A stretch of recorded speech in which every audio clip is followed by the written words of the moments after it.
Hi hello నమస్తే. నేను శిల్ప. మనతో ఉన్నారు డివోషనల్ కోచ్ శారదా గారు. నమస్తే మేడం. నమస్తే. లవంగాలతో కనక వర్షం కురుస్తుందంటారు, లక్ష్మీ కటాక్షం ఉంటుందంటారు. అది నిజమేనా? అది ఎలా? మీ మాటల్లో నాకు మా వ్యూవర్స్ కి అందరికి తెలియజేయండి. తప్పకుండా నాన్న. కొంతమంది ఎంత కష్టపడ్డా కూడా వాళ్ళకు డబ్బు అనేది నిలకడగా ఉండదు. కొంతమంది కష్టపడకపోయినా డబ్బు నిలకడగా ఉంటుంది, వాళ్ళకి మనీ మేనేజ్మెంట్ బాగుంటుంది. కొంతమంది ఎంత మనీ మేనేజ్మెంట్ చేసుకున్నా జీతం రాగానే ఏదో ఆరోగ్య సమస్యలని, లేకపోతే స్కూల్ ఫీజులని, లేకపోతే కరెంటు బిల్ అని, ఫోన్ బిల్ అని, లేకపోతే ఇంటి బిల్ అని, ఇలా రకరకాల సమస్యలతోటి బాధపడుతూ ఉంటారు. అంటే వాటికి కారణం ఏంటంటే, ఫస్ట్ వాళ్ళు ఎప్పుడే కానీ డబ్బు తీసుకున్నప్పుడు డబ్బుని వాళ్ళు ఇష్టంగా దాన్ని దేని కోసం వాడాలి, ఎలా వాడాలి, ఎలా వాడితే మనకు ఒక ప్లానింగ్ అంటూ ఉంటుంది. డబ్బు పరమైనటువంటి ఒక మంచి ప్లానింగ్ ఉండాలి ప్రతి మనిషికి. ఒక 10 రూపాయలు మనం ఈరోజు ఖర్చు పెడుతున్నామన్నా ఆ 10 రూపాయలు కూడా మనం దేనికి ఖర్చు పెడుతున్నాం, ఎందుకు ఖర్చు పెడుతున్నామని 1కి 4 సార్లు మనం ఆలోచన చేస్తే 10 రూపాయలు ఖర్చు పెట్టాలి. కంపల్సరీ అవసరమైతేనే ఆ 10 రూపాయలు ఖర్చు పెట్టడానికి మనం ప్రయత్నం చేయాలి. కొంతమందికి అలా ఏముండదు. మనం ఈరోజు ఇచ్చేస్తున్నాం, రేపు వస్తుంది. నిజం, ఈ చేత్తో ఇస్తే ఈ చేత్తో ఖచ్చితంగా మనకి వస్తుంది. మనకి మనీ మేనేజ్ ఉంటే గనుక ఈ చేత్తో ఇస్తే ఈ చేత్తో వచ్చేస్తుంది మనకి. అలా కాకుండా ఎంతమందికైనా చూడు, లక్ష్మి చేతిలో మాకు నిలకడగా ఉండట్లేదు, సంపాదిస్తున్నాము, నెల వచ్చేటప్పటికి అక్కడికక్కడే సరిపోతుంది, లేకపోతే మాకు ఇంకా 10,000 అప్పు అవుతుంది అని ఎవరైనా బాధపడేవాళ్ళు ప్రతిరోజు మనం విధి విధానంలో పూజలు చేసుకుంటూ ఉంటాం కదా మన ఇంట్లో. ఆ పూజ చేసే దీపపు కుందల్లో మనము ఒక 2 ఒత్తులు వేసి, ఆయిల్ వేసి, లవంగాలు ప్రతిరోజు పొద్దునగా ఒక్కసారి వేస్తే చాలు. ఇప్పుడు మనం ఈరోజు దీపాన్ని శుభ్రం చేసుకొని దీపం పెట్టుకున్నాం అనుకో, అదే దీపం మళ్ళీ సాయంత్రం కూడా పెట్టుకోవచ్చు. మరుసటి రోజు వాటిని వాష్ చేసుకొని మళ్ళీ కొత్తగా పెట్టుకుంటాం కదా.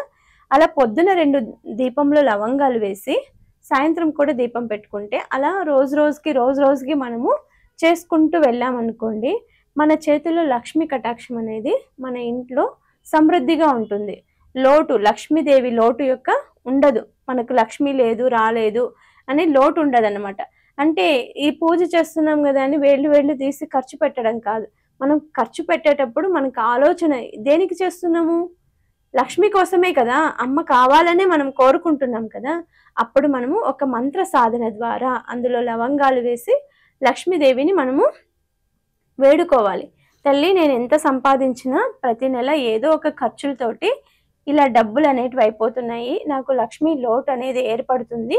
ఈ లక్ష్మీ లోటు లేకోకుండా నాకు ప్రవాహంలా వచ్చే అవకాశాన్ని నాకు కల్పించు తల్లి అని మనస్ఫూర్తిగా దీపం పరబ్రహ్మ స్వరూపిణి అనుకొని ఆ దీప లక్ష్మికి మనం నమస్కారం చేసుకొని ఆ 2 లవంగాల్ని మనము అందులో వేసుకోవాలి. ఇలా వేసుకొని మనము అలా పూజ చేస్తూ ఉన్నామనుకో, రోజుకి మన ఫైనాన్షియల్ ప్రాబ్లం ఏవైతే ఉన్నాయో అవి ఒక నిలకడైనటువంటి పొజిషన్కి వచ్చి, ఆ నిలకడ నుంచి మళ్ళీ మనకు ఏదో ఒక అవకాశం ద్వారా మనీ రావడం, మనీ అబండెన్స్ జరగడం అనేది కంపల్సరీగా జరుగుతుంది.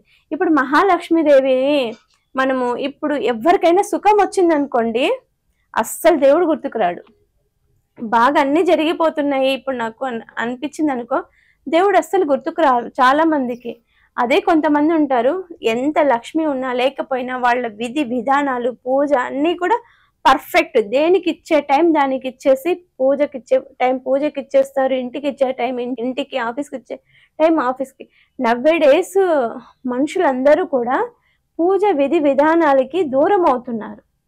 బాగా వాళ్ళు డైవర్ట్ అవుతున్నారు. దాని నుంచి అంటే అది టైం టేకింగ్ ప్రాసెస్ కదా. మనం తొందరగా ఆఫీస్కి వెళ్ళాలి, తొందరగా ఏదో అలా మొక్కుకున్నామో వచ్చేసామా అన్నట్టుంటారు. అప్పుడు వాళ్లకు నెగిటివ్ ఎనర్జీ అనేది యాడ్ అయిపోతుంది. ఆ నెగిటివ్ ఎనర్జీ వల్లనే వాళ్లకు మనీ అబండెన్స్ అనేది ఎప్పుడు జరగదు. లక్ష్మి మనకు కరుణించాలంటే అమ్మ దగ్గర కూర్చోవాలి కదా. ఇప్పుడు ఆకలి వేస్తుంది, పిల్లలు వచ్చి మన దగ్గర ఎంత బాగా అమ్మ ఇలా చతుక్కుంటారు కదా, నాకు ఆకలి వేస్తుంది, నేను అన్నం తినను ఈరోజు, నాకు స్నాక్స్ పెట్టు, ఏం కావాలో అడుగుతారు పిల్లలు మన దగ్గర వచ్చి కదా. మనం కూడా అమ్మని అడగచ్చు తెలుసా. అమ్మ మన కన్న తల్లి మనకైతే, మన లక్ష్మీదేవి కూడా మన అమ్మలాగా మనం భావించి బిడ్డ ఎంత ఆతృతతో అడుగుతారు అమ్మవారిని, అమ్మ నాకు ఇది కావాలి, నేను ఇది అనుకున్నాను, ఈ కార్యం జరగట్లేదు, జరిపించమ్మా ప్లీజ్ అంటే అమ్మ కూడా మనసు కలిగిన తల్లే కదా, ఆమె కూడా మనల్ని కరుగిస్తుంది. ఇలాంటి దీపం ఎలా పెట్టుకోవాలని చాలా మందికి తెలియకపోవచ్చు, మనం చేసి చూపిద్దాం శిల్ప, సరేనా? ఇప్పుడు ఇలాంటిది ఒక ప్రమిద తీసుకున్నాం కదా, ఆ ప్రమిదలలో ఇలా ఆయిల్ వేసుకోవాలి. మనం పూజ ఆయిల్ కానివ్వండి, లేకపోతే స్తోమత ఉంటే నెయ్యి వేసుకోవడం చాలా చాలా శ్రేష్టమైన పూజ అన్నమాట. నెయ్యితోటి పూజ చేయడం అనేది చాలా శ్రేష్టమైనది అన్నమాట. నెయ్యి లేనప్పుడు మీ ఇంట్లో యథాశక్తి మీకు ఏ ఆయిల్ దొరికితే ఆయిల్ తోటి మీరు దీపాన్ని వెలిగించుకోవచ్చు. మేడం, ఇలా ఈ దీపం అనేది లవంగాలతో ఈ దీపం మనం ప్రతిరోజు చేసే పూజలో భాగంగానే చేసుకోవచ్చా, లేదా ఈ రోజు అనేసి ఏమైనా ఉంటుందా? అలా ఏం లేదు, ప్రతిరోజు చేసుకోవచ్చు. ప్రతిరోజు అలా చేసుకోవడం కుదరలేని వాళ్ళు మంగళవారము శనివారము చేసుకోవచ్చు. ప్రతిరోజు మనం దీపం పెడుతున్నప్పుడు భగవంతుని దగ్గర అంటూ మనం వాడిన లవంగాల్ని ఎప్పుడు వాడకూడదు. ఈ లవంగాల్ని సపరేట్ గా మనము పూజాస్థానంలో, ఎప్పుడు మన పూజాస్థానంలో మంగళ ద్రవ్యాలు అనేటివి ఉండాలి. లవంగాలు, మిరియాలు, ధనియాలు, ఉప్పు ఇలాంటివన్నీ కూడా మన పూజా స్థానంలో కంపల్సరీగా ఉండాలి. అవి మనకి లక్ష్మీ కటాక్షం కోసము ఏవేవి ఉండాలనేది నేను ఫర్దర్గా చెప్తాను. అవి కూడా నోటెడ్ వాళ్ళు చేసుకుంటారు. ఏ ఉంటే మంచిది, పూజా రూమ్లో ఏ ఏ వస్తువులు ఉంటే మంచిది అనేది ఒక వీడియో ద్వారా వ్యూవర్స్కి మనం చూపిద్దాము. ఇప్పుడైతే ఈ లవంగాల్ని మనము ఎలా వేసుకోవాలి అనేది చూపిస్తా. ఇలా దీపం పెట్టుకున్న తర్వాత